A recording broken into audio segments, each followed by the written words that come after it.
Good morning everybody. আজকে একটা important part করাচ্ছি, যেটা সামনের panchayat, ICDS, rail, miscellaneous, WBC এর সমস্ত পরীক্ষায় টিউব অ্যান্ড ডাইস থেকে কোশ্চেন আসে। শর্ট টিপসে করাচ্ছি, দেখো। এটা দেওয়া থাকবে, টাইপ 1 বলে লিখলাম, 4টে টাইপ করাবো। তো দুটো ডাইস দেওয়া আছে, কোশ্চেন করেছে 4 যদি বটমে হয় টপে কে, মানে বটম টপ মানে অপোজিট। সোজা কথা ভাবো যে 4-এর অপোজিটে কে আছে। তো প্রথমে দেখবো এই দুটো রাইসের মধ্যে কোনো সংখ্যা কমন আছে কিনা। হ্যাঁ, এখানে কমন আছে, দেখো। ওয়ান ডিজিট কমন, মানে ওয়ানটা কমন, মানে একটা ডিজিট কমন আছে। এই ডাইসে ওয়ান, এই ডাইসে ওয়ান, তাহলে ওয়ান ডিজিট কমন। যদি কমন থাকে, এই ডাইসের মধ্যে যেটা নেই সেটা ওর অপোজিট। মানে একের অপোজিট কোনটা নেই, দেখো কোন সংখ্যাটা নেই। 4 নেই, তাই একের অপোজিটে 4। ডাইসে কিন্তু 6-এর বেশি সংখ্যা থাকে না, 1 থেকে 6 পর্যন্ত থাকে। যেটা নেই সেটা ওর অপোজিট, মানে যেটা কমন থাকবে। যেহেতু 1 কমন, তাই 1-এর অপোজিট 4 আছে। কিন্তু কোশ্চেন আমার কি চেয়েছে, 4-এর অপোজিট। 4 যদি বটমে হয় টপে কে, টপে তাহলে 1 হবে। টপ বটম মানে অপোজিট, তাহলে 4-এর অপোজিটে 1 হবে। ক্লিয়ার? টাইফনের আর একটা করাচ্ছি, দেখো। এইটা দেখো, ভেরি ইম্পর্টেন্ট। তো এখানেও দেখো ওয়ান ডিজিট কমন আছে। টাইপ 1-এ সবসময় যেটা শেখাচ্ছে একটা করে ডিজিট কমন থাকবে। দেখো এখানে কি কমন আছে, 6। এখানে কি কমন আছে, 6। তাহলে যেটা কমন আছে সেটা নিয়ে ক্যালকুলেট করবে। 6-এর অপোজিটে কে হবে, এই ডাইসের মধ্যে কোন সংখ্যাটা নেই, 2 নেই, তাহলে 6-এর অপোজিটে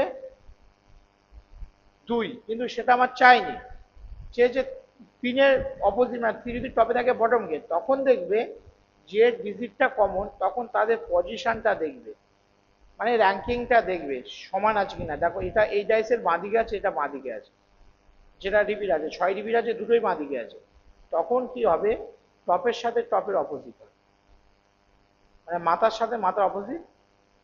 আর এই ডান দিকের সাথে ডান দিকের অপোজিট হবে, মানে 5-এর অপোজিটে 3, অথবা 3-এর অপোজিটে 5। তাহলে 3 যদি টপে হয় বটমে, তাহলে 5 হবে। বোঝাতে পারলাম? কন্ডিশন কি, দেখো এগুলো ওয়ান ডিজিট কমন থাকবে, যেটা থাকবে না সেটা ওর অপোজিট, কিন্তু এটা চাইনি। তারপরে কি করবে, পজিশনটা সমান দেখবে, 6-এর এর বাঁদিকে এর বাঁদিকে। যদি পজিশন সমান হয়, তাহলে টপের সাথে টপের অপোজিট, ডান দিকের সাথে ডান দিকের অপোজিট। ক্লিয়ার? যদি পজিশন ভিন্ন হয়, পরে শেখাবো সেটা। Type 1 complete. টাইপ 2 দেখো। টাইপ 2-তে তো এখানে কি কোশ্চেন চেয়েছে, 3-এর অপোজিটে কে আছে। এখানে সেই যেটা পজিশনটা দেখো ভিন্ন আছে, এখানেও ওয়ান ডিজিটও কমন আছে। দেখো 5টা কমন না, 0 5 0 5 কমন। ক্লিয়ার? পজিশন ভিন্ন, তাদের কোনো অসুবিধা নেই। যেটা কমন সেটা লিখবো, 5 লিখবো। এই ডাইসের মধ্যে কোন সংখ্যাটা নেই বলো, যেটা নেই সেটা অপোজিট, তাহলে 5-এর অপোজিটে 3 হবে। কোশ্চেনে কি চেয়েছে, 3-এর অপোজিটে গিয়ে, 5-এর অপোজিটে 3 হয়, তাহলে 3-এর অপোজিটে 5 হবে। ক্লিয়ার? নেক্সট আর একটা কোশ্চেন আছে, দেখো। পুরো ডাইসের ছবি দিয়ে দিয়ে দিতে পারে। এখানে দেখো কটা ডিজিট কমন আছে, দেখো 5 কমন আছে দেখতে পাচ্ছি। এই দেখো 5 কমন আছে দেখতে পাচ্ছি। এই ডাইসেও 5 আছে। এখানে 1 কমন আছে দেখতে পাচ্ছি, এখানেও 1 কমন আছে। তাহলে 2 ডিজিট কমন। এটা হচ্ছে দুটো সংখ্যা কমন আছে। এখানে তোমরা লিখতে পারো 2 ডিজিট কমন। 2 ডিজিট, ডিজিট মানে সংখ্যা, 2 ডিজিট কমন বলে লিখতে পারো। 2 ডিজিট কমন হলে কি হবে, যে দুটো ডিজিট কমন আমি গোল করে দিচ্ছি, জাস্ট কেটে দেবে, লাইন থ্রু করে দেবে, এর ওপর দিয়ে দেবে। পরীক্ষা তো নতুন করে ছবি আঁকা দরকার নেই, কোশ্চেনের ওপর করে দেবে, এই 2 ডিজিট 2 ডিজিট কেটে দেবে। এবার এর 2 পড়ে আছে, এর 4 পড়ে আছে, এরা পরস্পর অপোজিট হবে, মানে তাহলে 4-এর অপোজিটে কি হবে, 2 হবে। ঠিক আছে? আর 2-এর অপোজিটে 4 হবে। কমন দুটো কেটে দেবে, যারা পড়ে থাকবে পরস্পর অপোজিট। ক্লিয়ার? নেক্সট। এটাও দেখো কটা ডিজিট কমন আছে, দেখো এখানে 6 কমন, এখানেও 6 কমন, এখানে 4 কমন, এখানেও 4 কমন। তাহলে এটাও 2 ডিজিট কমন, আগে লিখলাম বলে এখানে লিখলাম না। এবার চেয়েছে তাহলে যারা পড়ে থাকবে 1 আর 5 অপোজিট, তাহলে 1 যদি টপে থাকে, তাহলে বটমে কে থাকবে, 5। আর যারা থাকবে পরস্পর অপোজিট হবে, যে দুটো থাকবে, যে পজিশনে থাকুক, পজিশনটা কোনো ফ্যাক্ট না, যে পজিশনে থাকুক তারা সবসময় অপোজিট হবে। ক্লিয়ার? আর একটা টাইপ করেছি, দেখো। টাইপ 4, এরপরে আরো 4টে টাইপ আমি দেবো। এখানে দেখো দুটো ডাইসের মধ্যে দেখতে পাচ্ছ কোনো সংখ্যা কমন নেই, তাহলে দেখো নো ডিজিট কমন।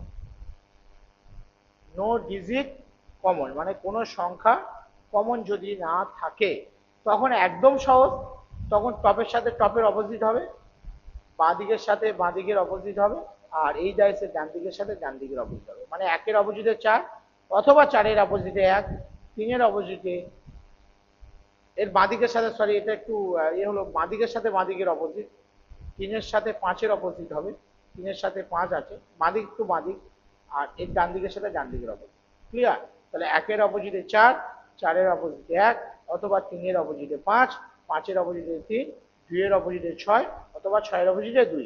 কোশ্চেন কি চেয়েছে দেখো, কোশ্চেন চেয়েছে 6-এর অপোজিট, 6-এর অপোজিট 2, 6টা কিন্তু দেখো ডান দিকে আছে, এটাও ডান দিকে থাকতে হবে। আবার হচ্ছে 2-এর অপোজিট কি, 2-এর অপোজিটে 6। কত ইজি। এর পরের 4টে টাইপ তোমরা দেখতে থাকো, পরের ক্লাসে দিয়ে দেবো। আজকে এই পর্যন্ত, থ্যাংক ইউ। এই কটা প্র্যাকটিস করে যাও, এর বাইরে আমি চ্যালেঞ্জ করতে পারি, এর বাইরে আর হয় না। Thank you.